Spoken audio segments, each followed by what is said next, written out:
Hello, Todd Connitz here. I want to welcome you to the OneLuckyPennyGuy.com.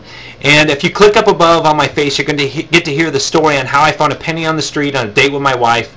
And it was a big joke that I wanted to shake Jay Leno's hand, and here I sit with, I traded the penny to Winnie the Winnebago.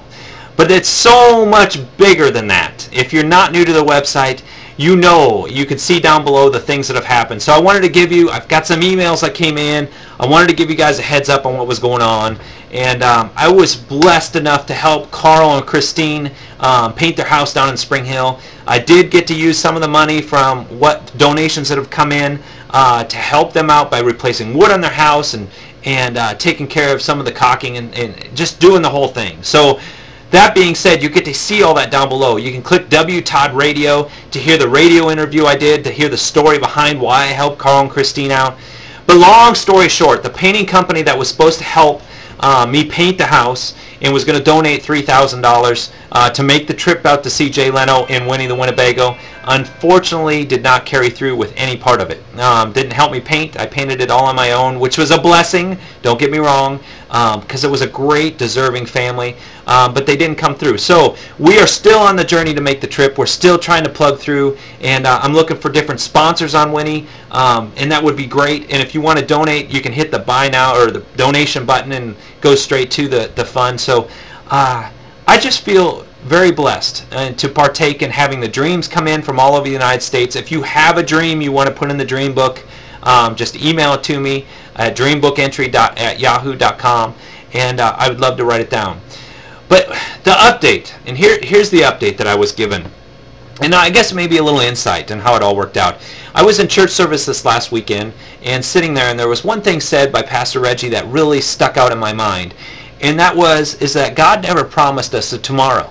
Not once did he ever promise us tomorrow. And I think back on that, and I look at this adventure that I've gone on, and the last 6 to 8 months I've been kind of lackluster, thinking, oh, if God's going to want this to happen, I've just got to sit back and wait for doors to open. Well, you know what?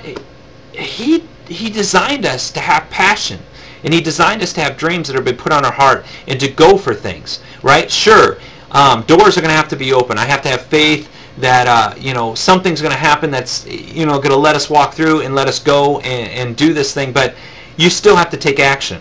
It's too often that we have our children and we don't tell them we love them every day, or we don't kiss them goodnight, or my wife, I don't show enough appreciation to her on a daily basis.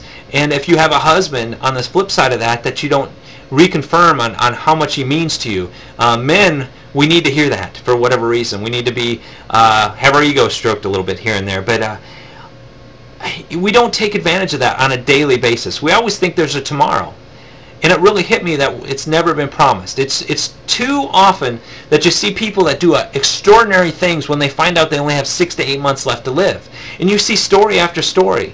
But why is it like when we're in our prime and we're young and we have passion and conviction and we should be going to do something, we're just sitting back saying, I'll worry about it tomorrow.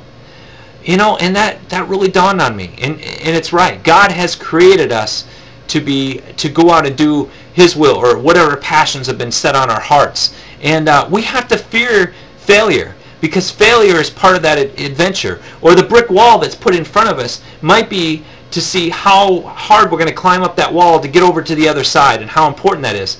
And I don't know. I was really moved by that.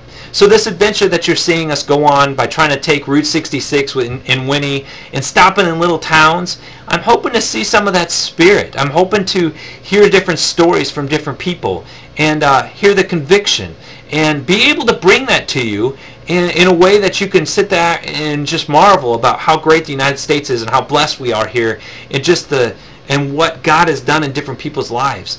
And so that's kind of what the journey's turned into. Jay Leno, hey man, I want to meet him. I want to see his cars. I want to see all that and just experience that. But this journey is so much bigger than I could have even ever imagined. When you look on the world map and the people from all over the world that have tuned in and the dreams that have come in from all over the world, it is so much bigger than I ever could have imagined. And I'm just a house painter here in Kansas City, and I don't know where it's going to lead. And if you want to jump on the journey, and I would feel blessed to have you aboard, and we'll just see where it goes from here. So we need about $2,500 at $4 a gallon for gas, and Winnie only gets 6 to 8 miles to the gallon. But it should be a blessing to see how it all comes together. So dare to dream. Look at the videos down below. Hit on the dream book and see some of the dreams that have been submitted. Maybe put your own dream in. You have to register for the website to put a dream in. And listen to different stories and see different things. So dare to dream, guys. I could talk forever. And you know what? Seize the day. Carpe diem, right? Seize the day. And that's very truthful. And today is a day worth living. So I will talk to you later, and I'll let you know as progress comes in and updates. And if a new sponsor shows up, I'll let you know on them too. So dare to dream, guys. Talk to you soon.